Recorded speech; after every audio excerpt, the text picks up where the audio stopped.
Sorry, I'm late in posting today. Essentially, today just got away from me, and that's about all I've got to say about that. So, this morning I am just making some honey whole wheat bread. And this is a recipe from Melissa K. Norris's website. I also love her books. I actually have them up there in my recipe collection. Her book Handmade is really, really sweet. I love the recipes in it, and I have had great success using most of her methods for everything for homesteading and homemaking. I really, really appreciate it. I think her blog is pioneering today, and she might also have a podcast if I'm not mistaken. I'm positive she has a YouTube channel because I have seen it, which reminds me I need to go subscribe to it. But I really, really love her honey whole wheat bread. And she, I think, got this recipe and adapted it from Best Flour for Baking or the Home Baker's Flour Guide 101. I believe that I have a recipe note on one of her recipes saying that that's where she got it from and adapted it from there. And this recipe just works beautifully. So, anyhow, let me go ahead and prep you for what you're going to need for it. I am just making my morning drinks here in the video, starting with coffee, of course. See, because I waited so long to upload this video, I am now exhausted because it is well after dark here. But I promised that I was going to get this video out on Tuesday, so I'm keeping that promise.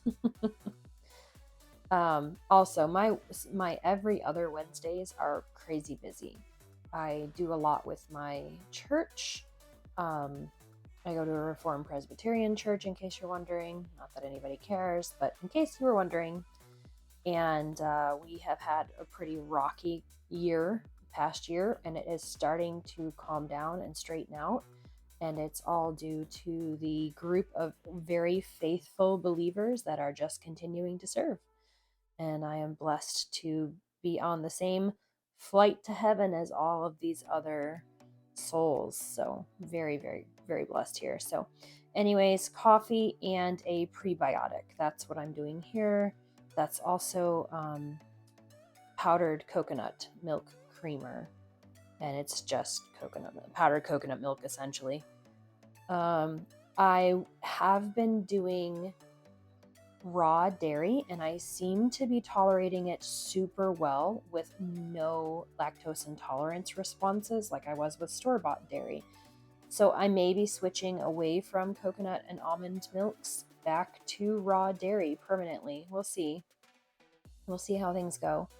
On the weight loss front, things are very slow. It's just like it was before, but I just need to push through it. And also I need to add in more exercise. So accountability needs to happen, and I just haven't been super accountable.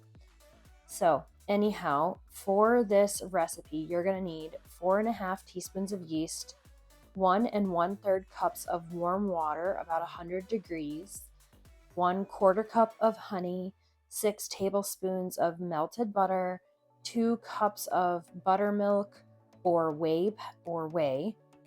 You can also do water, it works just as well. And 8 cups of flour.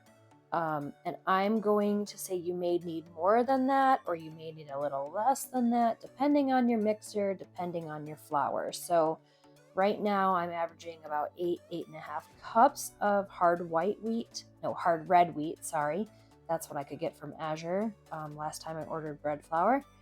And in this video, I'm using the KitchenAid mixer to do bread, but subsequently I have been using the Angus Room, and it definitely uses way less flour. So my poor KitchenAid just took a massive beating making this double loaf recipe. So this takes 2 loaves. This recipe is actually what inspired me to finally bite the bullet and ask my husband to get me the Angus Room. I'm probably saying that wrong. Angus Room. The Swedish mixer, and it is fabulous. It is so, so fabulous. So all I'm doing here is just frothing my coconut milk and mixing it.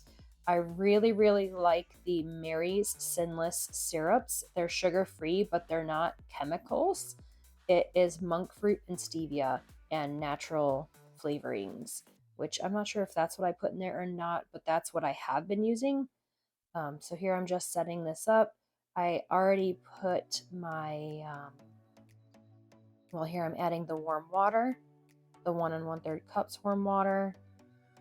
And then I'm going to be adding dry active yeast. I do not use the instant yeast, but you can, it's fine. Either one should work.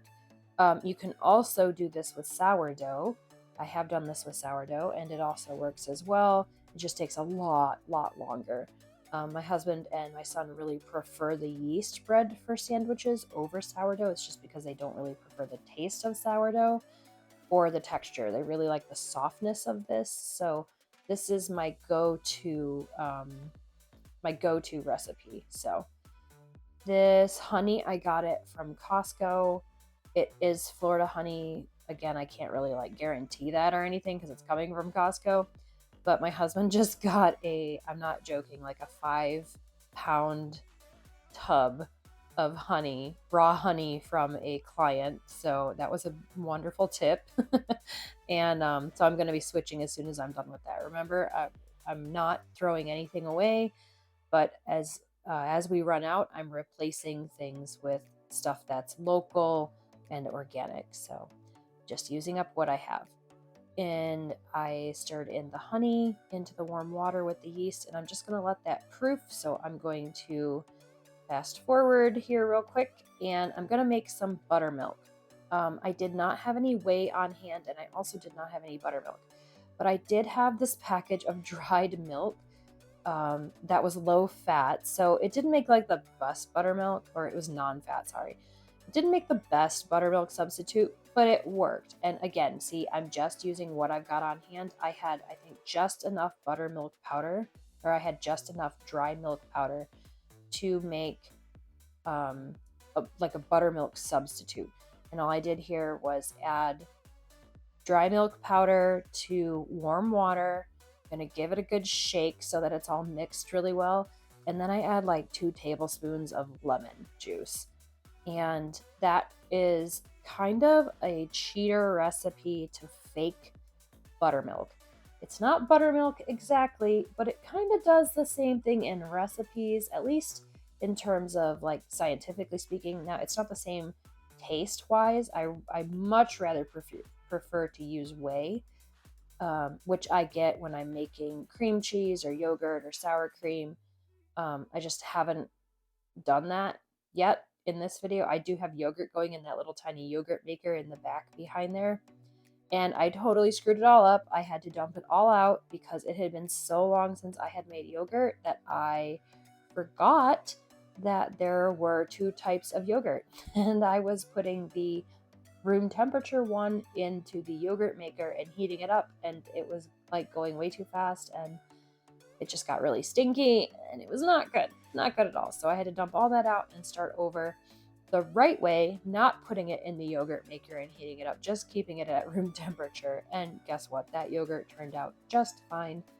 So in case you didn't know, there are 2 different types of yogurt cultures. There are mesophilic and thermophilic, and mesophilic yogurts culture at room temperature and thermophilic yogurts culture at like 100 degrees. So just yeah. It was gross. It was gross. I didn't realize, or I knew, but I didn't know because it had been so long. So here I'm just adding the lemon juice to the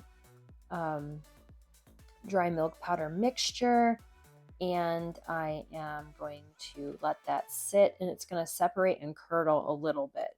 Not a whole lot, but a little bit. So it's going to just kind of fake a buttermilk. Fast forwarding, I'm just showing you how foamy the dry active yeast got with the honey and the warm water. You do not want to get your yeast over like 108 or 109 degrees because you will kill it. So if you're going to use, warm water, it's really best to temp it out. You can just test it on your wrist if you remember what warm water feels like. But I use a thermometer just because it's simple to do it, an instant read thermometer. So here I am adding, I'm pretty sure 8 cups of flour. I might have started with like 7.5, or maybe this is where I started with 8.5, and I realized as the KitchenAid was struggling to knead it, that I probably should have started with a lower amount first and added as it needed. But it's good now. My KitchenAid is now retired from doing doughs. It's retired. My KitchenAid can now just be used basically for the accessories and for like whipping whipped cream and meringues and things like that. I don't want to stress the motor out anymore. My husband could probably take it apart and rebuild it, but I just don't want to. So the Ankish room is now my primary bread maker, and the KitchenAid is my everything else. So they both live on my counter, and I am debating on maybe building an appliance garage for them. Not really sure. The Ankish room is not as heavy as the KitchenAid, so it wouldn't bother me to store the Ankish room somewhere because it would be fine to lift up and down. The KitchenAid is definitely way heavier, but it's top heavy, where the Angus room is bottom heavy. So now I'm just adding that buttermilk mixture, that fake buttermilk mixture, into the dough. And I'm going to set this up on the mixer, and then you'll see that I have fake buttermilk left there for next week's 2 loaves of bread. So I'm going to go ahead and cap that and stick that in the fridge. And then this is going to go on the KitchenAid. My poor KitchenAid is going to struggle to do this. And also, I totally forgot that I ordered a bread shield for this poor KitchenAid. And I had one. That's what stops the bread from climbing up over the bread hook and getting wrapped up into the motor. And I had one, but I broke it. I actually crushed it accidentally in the KitchenAid. And I'm going to add some salt here real quick. I like to add it while it's mixing. I don't know if this is just something that like I've just thought about or experimented with, but it seems like the bread does better when I add the salt later on. And here I'm just doing my morning kitchen chores. I'm just washing dishes, essentially, unloading the dishwasher, which typically my son, that is one of his many chores that he helps out with at home, but he was busy this morning doing something. I can't remember what. I think, he had gone on a field trip. One of the most beautiful things about homeschooling was he had an opportunity to, I think, build some oyster reefs for a rewilding project in the Indian River Lagoon.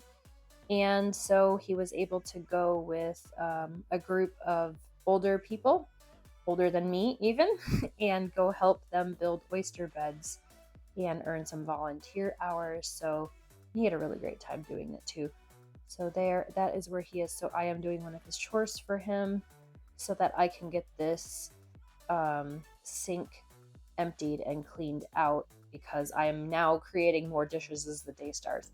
I really prefer to start the day with a clean kitchen, but I think the day before this, I had canned a bunch of chicken stock, or I was about to can chicken stock. I can't remember. But the kitchen just ended up staying a mess overnight, and sometimes that happens. I try not to make that a habit, but if my kitchen is a working kitchen, which it always is, then there's always something happening in it, where there's always going to be some sort of dish in the dishwasher or in the sink waiting to go into the dishwasher, and it's fine. Like, all of this, it's fine. Someday I'm not going to be doing 3 loads of dishes a day plus washing dishes by hand. It's fine. I don't know if anybody else's dishwasher sends them a progress report at the end of the month, but mine does. And last month we did 54 loads of dishes, which was a new high score. Probably not what the dishwasher report was meant to tell me, but I take it as a challenge. Okay, how many more loads of dishes can I do every month? And since we've started making most things from scratch, that number has only gone up. So very fun. the reason that I'm just going ahead and putting these dishes away is that I'm letting the stand mixer do its thing. I'm letting it mix and knead the dough, and I go over there occasionally and check on it, make sure it's not doing anything wild. Then I go back to loading the dishwasher now that it's unloaded. And then once I get the dishwasher loaded, oh, funny story. Does anybody else's husband usually do the dishes? Now, I do dishes during the day while my husband's not home. He's at work. But while he's home, he actually loads the dishwasher because he says I don't do it right. And that's fine. I don't care. As long as the dishes get clean, I don't care. And I'm very thankful that he loads the dishwasher when he gets home from work and does all that. It's very nice. But he loads the dishwasher in a very particular way, and I don't. I just throw everything in there, and if it doesn't get clean, I wash it by hand. It's not a big deal to me. So anyways, he's very particular about how the dishwasher gets loaded. So he's going to see this, and he's going to make a face at me because I am definitely not loading it the way that he would load it. And it's fine because the dishes still got done. So I'm not at all. I feel like everybody in every household, in every married household, there are two separate people. There is the person who has a regimented way of loading a dishwasher, and the person who is just a dishwasher gremlin who throws everything in there where there's room. And I am definitely the dishwasher gremlin in the relationship. And I that's very fitting because that's who we are as people. He's very orderly. He's the measure 3 times, cut once sort of guy. He's very like, okay, what's the next step? What's the next step? What's the next step? And I'm very big picture. I don't have to see the next step to do the next thing. Like I'm got multiple projects going at once. I'm very laissez-faire about a lot of things unless I'm really serious about them, and one of my mottos is done is better than perfect. I just want the thing done and I don't really care if it's perfect. And he is such a perfectionist. One of my favorite podcasts is Sheologians, and if you haven't listened to them yet, you definitely should. They're wild. I love a lot of their hot takes on stuff, but they had this conversation.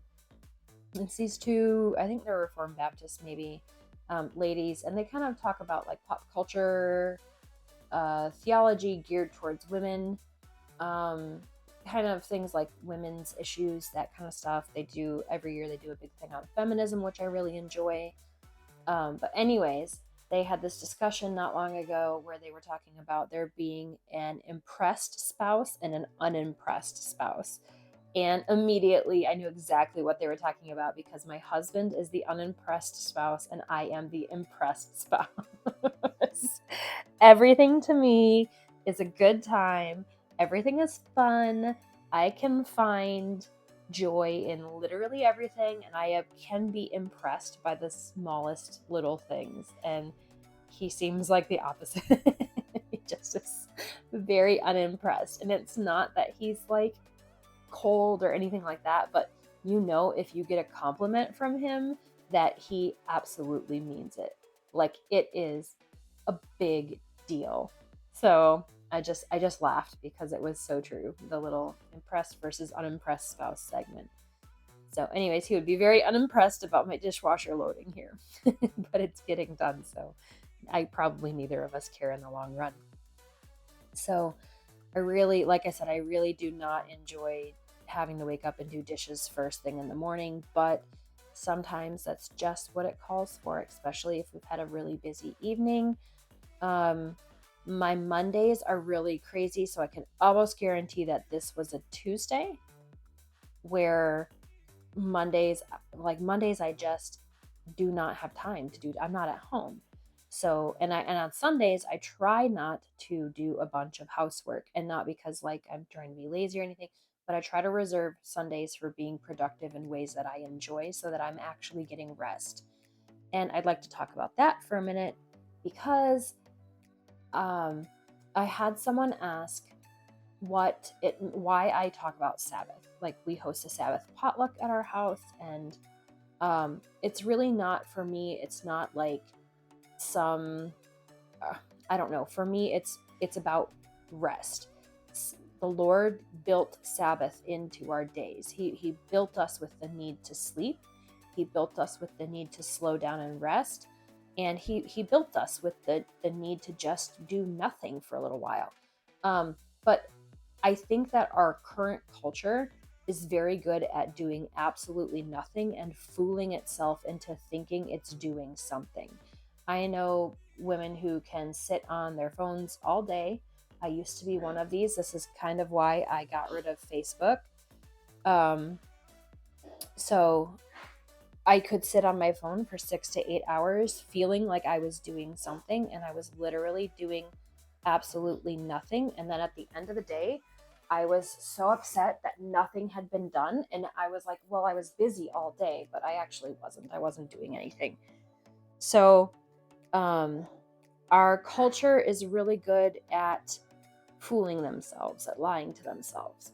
And so I wanted to take Sabbath and make it restful, but not restful in the way that is lazy and unproductive, because that's not actually restful. It's not actually restful to laze about and do literally nothing. That is actually incredibly stressful because it leaves you feeling overwhelmed, like you haven't done anything, because you haven't done anything when you're just lazing around doing nothing. So I want to encourage people to reframe Sabbath.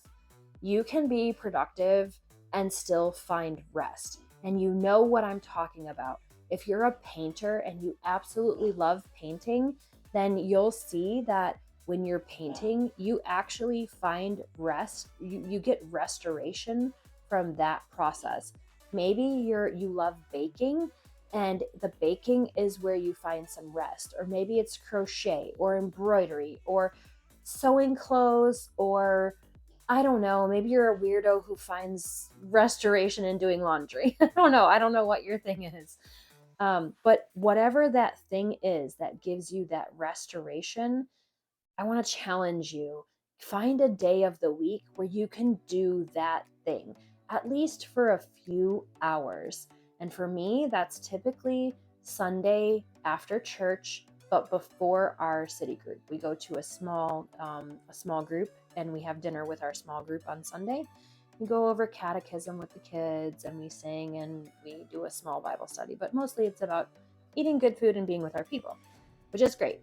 But usually either Saturdays or Sundays, we'll do our Sabbath. And essentially what that is we get up and we do some chores in the morning. You know, you got to keep the house running.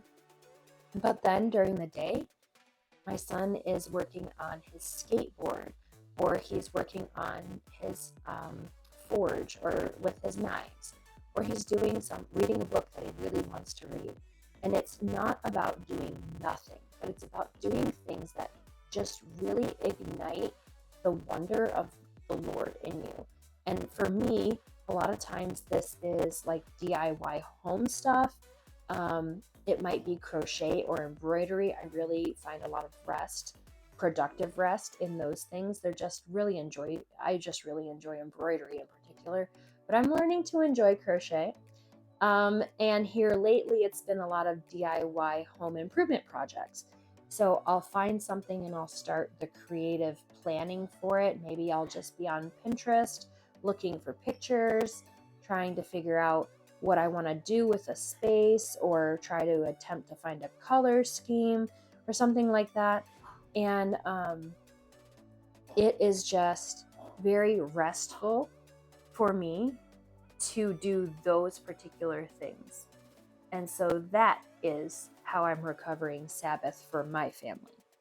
A lot of times my husband actually works on Saturdays, so he will do things like woodworking or carpentry or things along those lines. Maybe sometimes he'll even play a video game on Sundays. But for the most part, he's doing something also productive, just different than me. And I am so sorry if you can hear my dog coughing in the background. She has a collapsed trachea. She is like 16 years old. And it's just a thing that she goes through from time to time. it is super annoying. So if you know of any home remedies for that, because honey and Benadryl and nothing like that actually helps a collapsed trachea.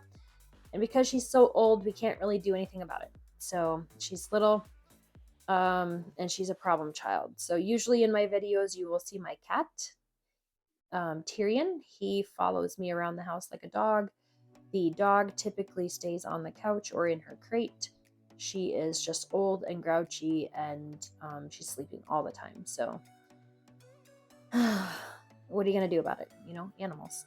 Anyways, my cat follows me around the house like a dog, and he is in all the videos. He is the best cat ever. Just throwing that out there for people who aren't cat people. This cat is the best cat. So anyhow, I'm just finishing tidying up because for whatever reason it didn't get done. And I have been learning to let go of the perfect house aesthetic. This is just, I think I've talked about this in a prior video where my mom was like militantly clean, and she drilled it into us that we need to be able to eat off the floors. And for a long time, that led me to not have people over, or to not invite people over because my space didn't feel perfect. And I am learning to let that go, and it's freeing. It's freeing. Like my house, my space doesn't need to be filthy. That's not okay. But it also doesn't need to have every single dust and every single speck and everything picked up off the floor or whatever to say, hey, do you want to come over for some coffee? So in this particular video, which I actually took this, several weeks ago, but today in real life, several weeks fast forwarding, I had a friend over this morning who helped me with an Easter backdrop that I am creating for our church for Easter pictures at church. And so because Mondays are crazy, I'm not home but for a few hours on Monday. Nothing got done yesterday. And so today when I woke up, I realized, oh no, my friend is coming. She's going to come see my house in its real state where people live in it. And then I was like, let it go. Let it go. She understands that you have a child. You are very busy on Mondays. Like, she knows your life. The reason she's coming over on Tuesdays is because she knows she can't come over on Mondays. And so just let it go. And guess what? I had a dirty counter. I mean, there was stuff on it and it wasn't wiped off completely. And while she was there, I was loading the sink and I was making some sourdough waffles, and I was, getting to sit with her, and we were getting to create this Easter backdrop, and it was a really good time. And you know what she did not comment on? The dishes in my sink, the crumb on the counter, nothing, because she didn't care. She was just happy to be over and to be fellowshipping with people. So again, I want to encourage you that hospitality is a commandment. You need to be practicing it no matter what stage of life you're in. You need to be practicing it no matter what sort of space you live in or don't live in. Hospitality is a commandment, and it is the root of how we're going as women to change the culture. We're going to change the culture by bringing one person at a time, or one family at a time, into our spaces that we're busy beautifying and glorifying and multiplying in. And people are going to come in and they're going to see how different that looks than the chaos going on in the world, and they're going to want to know about it. And then when they know about it, that's an opportunity to present the gospel. And you didn't have to street evangelize. Now, nothing wrong with street preachers or anything like that. Not my cup of tea. It's not what I'm called to do. But I didn't have to go out and stand on the street corner and hold a sign or a bullhorn, or go down to the beach and do beach preaching or anything like that.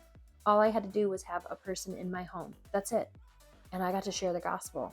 And I got to do it initially without words, and then eventually with words. And then we got to have some great conversations out of it. And the more and more we get to talk to each other, the more and more she's saying, like, oh, there's something different about you. There's something, I love the way your house runs, that kind of thing. And it's a great opportunity for me to say, it's not me, it's the Holy Spirit. It's not me, it's the Lord. It's not me, it's Jesus working through me, right? So great opportunities for evangelism without having to leave my post. I don't have to leave my post to be an evangelist. I can evangelize right here in my own home. And I think that's super underrated. Women do not believe that they are women in our current culture do not believe that being a homemaker and a mother is valuable because they think that there's more to do out there when we have plenty to do in here. And if we really want to be excellent at it, we could spend our whole lives becoming excellent at just hospitality and not even scratch the surface of it. And so there you go. There's my little thought for the day. So before this gets out of hand, I'm gonna say that I let that dough mix for about 15 minutes or so until it is tacky but not sticky. And there's a difference. The dough needs to be just a little bit sticky, which I call tacky, but not so sticky that it's like sticking to your hands. And then I cover it and let it rise for an hour. And while it's rising, I am doing other stuff. I'm doing the dishes. I'm doing the taking care of the animals. I am sanitizing my cutting boards because these cutting boards just get absolutely filthy for whatever reason. I mean, I use them all the time, so I know that that's why they get filthy, but I often have to sanitize them, which I will do a video on that because a couple times a month I typically just deep clean them like this with soap and water. And I do not cut meat on my wooden cutting boards for sanitary purposes. I have a plastic cutting board for that.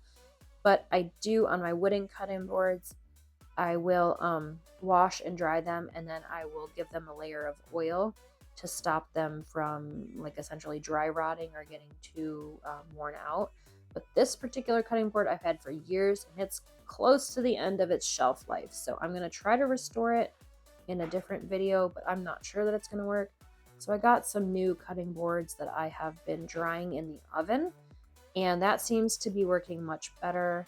And again, I might do a thing on that. So I'm just cleaning out the sink trap here. We have a septic system. If you have a septic, you should not be using a garbage disposal. You should be catching your scraps and your sink waste and throwing it out. It's not good for your septic to grind it up and put it down into your septic tank.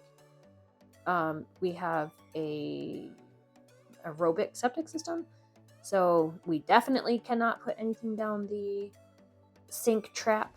And I'm just scrubbing out the farmer's sink here. I love this farmer's sink. It's really, really pretty. However, if I could do this all over again, I would not get this particular sink. I would get a stainless steel one because this one is very stainy. It stains very easy. And it also scratches really easy. It's a clay sink by LK. I think it's a fire clay coated sink by LK. Beautiful, just maybe not the most practical. We've already had to replace it once because it got cracked, but I'm pretty sure we had to replace it because it was installed incorrectly by the contractor. So anyways, if I could do it again, I would get a stainless sink. I wouldn't get the clay one, although the clay one is pretty. All right, so here I have let the dough rise for an hour, and you can see that it is voluminous. It got pretty beefy there. I mean, it was a lot of dough to begin with, but it definitely doubled in volume. So I am just looking for my bench scraper, which I like to use as my dough cutter. So yeah, so this day I was canning, I think chicken broth, maybe? I'm not real sure what I was canning there in the background, but I was canning something. I see all my canning stuff out there. So here I'm going to cut this blob of dough in half, and then I'm going to shape it. So you don't have to shape yeast bread, but I do find that with the whole wheat bread, something about this particular process leads to a nicer finished product. So all I'm doing is I'm kind of squishing out the dough. I'm not trying to like flatten it necessarily, but just kind of pulling it out to a little bit bigger than the shape of the bread pan that it's going to sit in. And then I'm going to fold it up over onto itself, kind of roll it, sort of, which you might be able to see. I think in the next section of the video, I do a better job of this because I realized that my arm was in the way.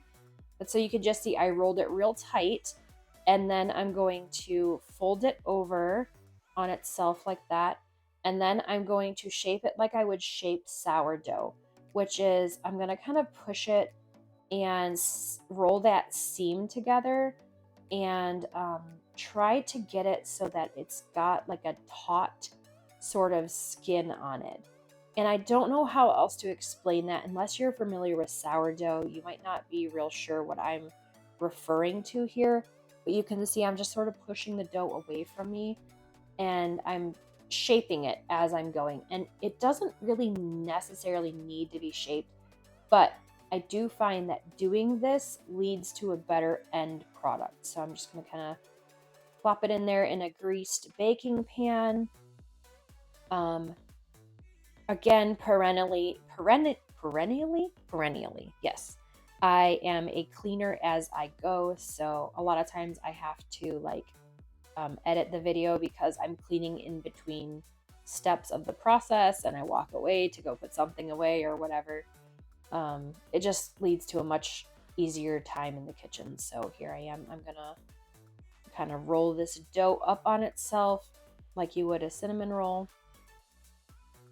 Checking on something. I think, yeah, on this time you can see it easier. So I'm rolling it nice and tight. I don't want there to be a bunch of air pockets or anything in there that creates like a big gap in the middle of the bread. Folding that inward on itself. And then I'm going to push the dough and pull it and get a really nice tight, taut skin on the exterior, which it just, when you do this, your end product is very even. I don't know how else to explain it, but the rise will be very even. The top will look like bakery bread. It won't look like homemade bread, which there's nothing wrong with the way that homemade bread looks, but this just leads to a nicer product, and it doesn't crumble as much because whole wheat bread can be a bit dry and a bit crumbly. And then once I get that shaped, I'm going to flop that in there, kind of set it in there and push it into the edges a little bit. And then I am going to lay a damp tea towel or a damp flour sack towel. Those are my kitchen towels, are flour sack towels. I'm going to lay a damp flour sack towel over top of these to let these rise for another 30 to 45 minutes. You can let them go as long as an hour, but the rise on these is absolutely phenomenal. So you don't need to let them go the full hour. Usually I only need about 30 minutes to 45 minutes. And unfortunately, I deleted the video of the bread actually baking. So it rose for about 30 minutes, and then I baked it at 375 for about 30 minutes. And then it was done. I temped it at 199 degrees. And then it was ready. So here is the end product. Beautiful crumb, and it tastes delicious. So thank you so much for watching. I appreciate all the new subscribers. We hit 100 subscribers today, which is kind of wild to me. If you enjoyed the video, the best thing you can do to help my channel is you can share this content with a friend that you think would find this content helpful or educational or edifying. And we'll see you in the next one. Solo Deo Gloria. Bye. Love you.